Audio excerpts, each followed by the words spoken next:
अस्सलाम वालेकुम वरहमतुल्लाह। तलहा बिन उमर रज़ी अल्लाह ताला अन्हु अपना वाक़या सुनाते हैं कि वो कहते हैं जब वो हिजरत करके मदीना गए थे तो वो उनका जानने वाला वहाँ कोई नहीं था।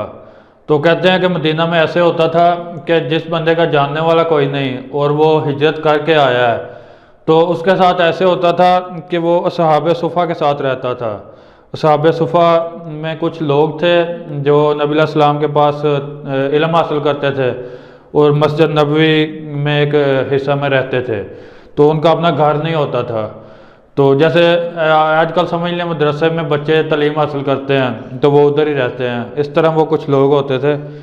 तो वो कहते हैं कि फिर मैं भी उधर असहाबे सुफ़ा के साथ रहा, तलहा बिन उमर रज़ी अल्लाह ताला अन्हु। और कहते हैं कि नबी अलैहिस्सलाम ऐसे किया करते थे कि दो आदमियों को साथी बनाया करते थे और उनमें खजूरें तकसीम किया करते थे।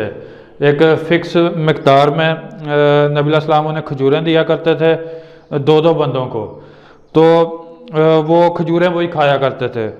तो एक दफ़ा नबी अलैहिस्सलाम नमाज़ पढ़ रहे थे तो इसी दौरान एक बंदे की आवाज़ आई। वो कहता है अल्लाह के रसूल, खजूरों ने हमारे पेटों को जला दिया है और हमारे सीने फट रहे हैं। वो ये चीज़ कहता है कि खजूरें खा खा के हमारे पेट भी जल रहे हैं, सीने फट रहे हैं। तो वो एक तरह से गिला कर रहा था और उस टाइम पे नबी अलैहिस्सलाम नमाज़ पढ़ रहे थे। तो फिर नबी अलैहिस्सलाम ने फरमाया कि मैं और मेरा साथी 10 रातों से ज़ायद ठहरे रहे इस तरह कि हमारे पास पीलू के सिवा खाने के लिए कुछ भी नहीं था। और कहते हैं कि हम इधर आए मदीना में तो हमारे अंसारी भाइयों ने हमें खाने के लिए दिया और कहते हैं उन्होंने हमारी मदद की और अल्लाह की कसम जिसके सिवा कोई मबूद नहीं है। तो कहते हैं कि अगर मैं रोटी और गोश्त खिलाने के काबिल होता, उतनी ताकत रखता, तो मैं तुम्हें ज़रूर खिलाता। ये नबी अलैहिस्सलाम उनको कह रहे थे कि इतनी ताकत अगर रखता रोटी और गोश्त खिलाने की तो तुम्हें ज़रूर खिलाता। और कहते हैं कि अनकरीब तुम्हारे ऊपर वो दौर आएगा कि तुम काबा के गुलाफ़ों की मिसल पहनोगे, जैसे काबा को गुलाफ अच्छी किस्म का कपड़ा पहनाया जाता है, तो कहते हैं इस तरह तुम पहनोगे और सुबह और शाम मशरूबात का दौर चलेगा, मशरूबात पिए जाएंगे। तो सहाबा पूछते हैं कि अल्लाह के रसूल हम आज बेहतर हैं या उस दिन बेहतर होंगे? तो नबी अलैहिस्सलाम ने फरमाया तुम आज बेहतर हो, आज तुम भाई भाई हो, लेकिन उस दिन तुम एक दूसरे की गर्दनें तोड़ोगे। जब तुम्हारे पास, यानी कि नबी अलैहिस्सलाम ने फरमाया जब तुम्हारे पास ये सब कुछ होगा तुम एक दूसरे की गर्दनें तोड़ोगे, एक दूसरे के दुश्मन होगे, जबकि आज तुम भाई भाई हो। हालांकि तुम्हारे पास खाने को कम है, तुम इस तरह का खाना खाते हो, एक ही तरह का खाना कितने कितने दिन खाना पड़ता है, इस तरह के हालात हैं, फिर भी तुम आज बेहतर हो क्योंकि आज तुम भाई भाई हो, आपस में तुम्हारा इत्तेफाक है। तो ये आज आप देख लें कि आज इसी तरह से है कि हर किसी के पास खाने को है, अच्छा पहनने को है, लेकिन इत्तेफाक और मोहब्बत नहीं है, भाईचारा नहीं है, एक दूसरे के दुश्मन बने हुए हैं, एक दूसरे की बुराइयां करेंगे और एक दूसरे की चुगलियां करेंगे। तो इस तरह के हालात हैं सब कुछ होने के बाद।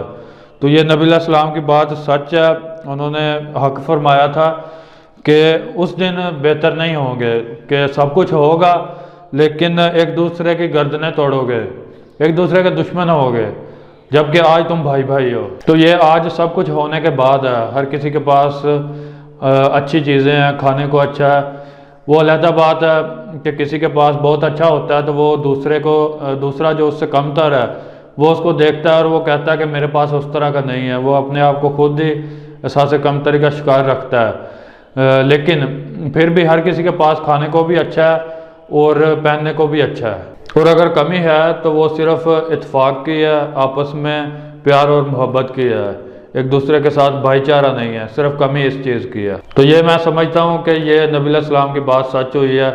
जैसे ही इस चीज़ों की, दुनिया की चीज़ों की फरावानी हुई है तो दिलों से मोहब्बत ख़त्म हो गई है, क्योंकि मोहब्बत उसी चीज़ की हो गई है, दिल में घर कर गई है दुनियावी माल की, जो कि लगता है कि हम इसी के साथ ही ज़िंदा रहते हैं, यही हमारी सबसे बड़ी ज़रूरत है।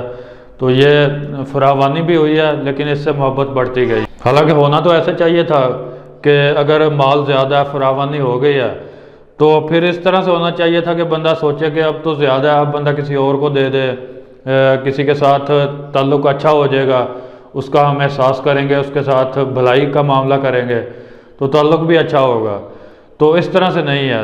پھر بھی مال زیادہ ہونے کے باوجود بھی یہی ہر کسی کی کوشش ہوتی ہے کہ پہلے سے بھی زیادہ ہو، پہلے سے بھی زیادہ کوشش کی جاتی ہے کہ اور کچھ بن جائے، اور کمی ہی لگتی ہے کہ سب کچھ ہے بھی پھر بھی لگتا ہے کہ نہیں کچھ بھی نہیں ہے. اس میں سب سے بڑا فیکٹر یہ ہے کہ احساس کمتری ہے اور اس چیز سے محبت ہے، مال سے.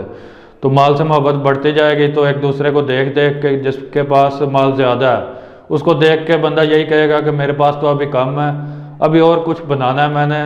تو پھر اس کے برابر جب ہوں گا شاید پھر کچھ جو ہے نا سیٹسفیکشن ہو.